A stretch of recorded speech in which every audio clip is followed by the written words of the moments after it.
So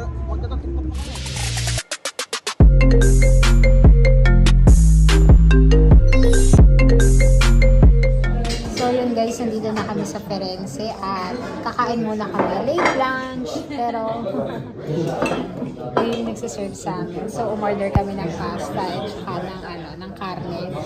Try namin yung Florentine na T-bone steak, which is 1 kilo for 46 euros. Almost 3,000 pesos. Ang kinuha niya is tagliatelle con porcini. E poi kay Marlene alla carbonara. Ang ganda ni Marlene talaga. Tapos yung sa akin, siyempre seafood. Natutulog niya itong sini niya. So, wait na lang natin yung food natin. Wala kasi internet. So yun guys, dahil na hindi kami nakapag-celebrate ng birthday ni Marlene, late celebration kami. Bukala kondisyon ng venue niya. At syempre, alam mo naman, kahit pa paano, kailangan din celebrate. Alam mo, isang anak ko. So, celebration kami ngayon. Thank you for driving. Kahit pagod siya, tingnan mo. Naiiyak na. Naiiyak na ako. Naiiyak na sa parang. Ililibre mo ba kami? At namamahalan siya? Hindi, naiiyak ko sa babayaran mo. Hayop. Ito na nga guys ang aming food. Late celebration daw ng birthday ni Marlene. May carbonara siya. Ako naman, tagliatelle at may seafoods. Tapos yung kanya ay porcini. So ito na guys ang Florentina. Wow! Loaded sa food ngayon grabe. Yan, tapos na po tayong kumain. Yung katabi ko po nawala. Dahil bayaran na po, nawala po yung katabi ko. So yan guys, nandito kami sa Duomo ng Florence. Ang ganda naman ng structure ng nila, ng building, no?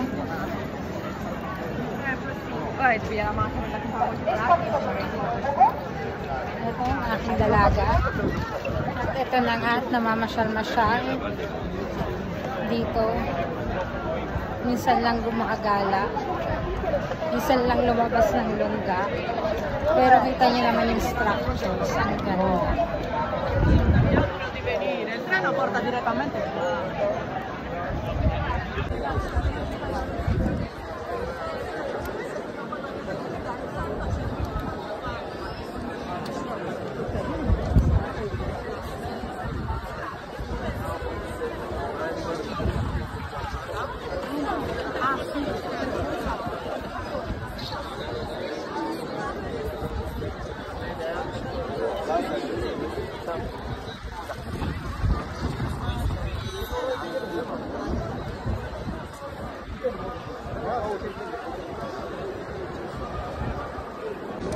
So yun na nga guys, nandito kami sa Duomo ng Firenze.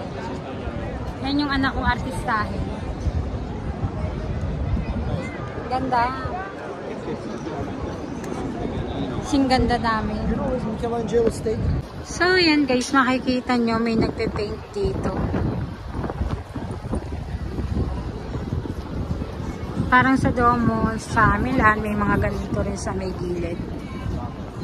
So, ayan o, may caricature pa.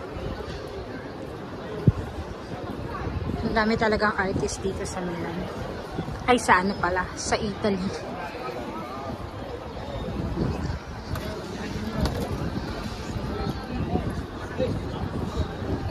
Wala, vuelve a fare ragazzi. Madala caricatura.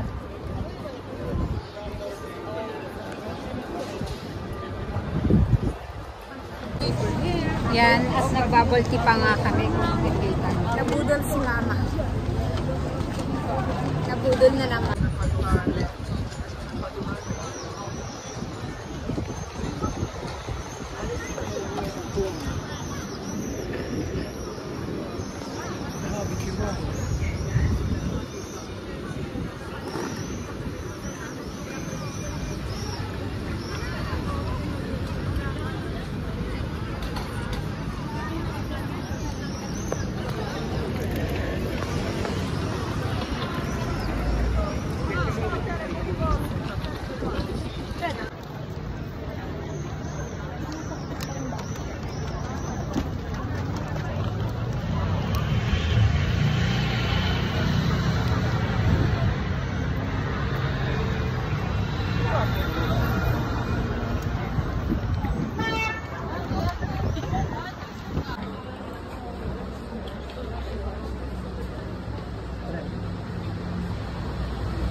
So yun guys, dito na namin tinatapos ang aming video at 5 years ago nanggaling din kami dito ni Marlene pero hindi namin kasama si Julie. So ngayon yan.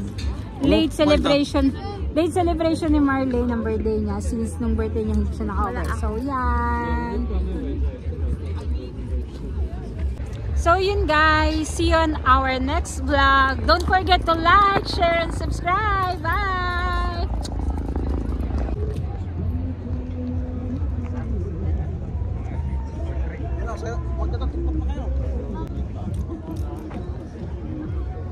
I'm a fool for your love.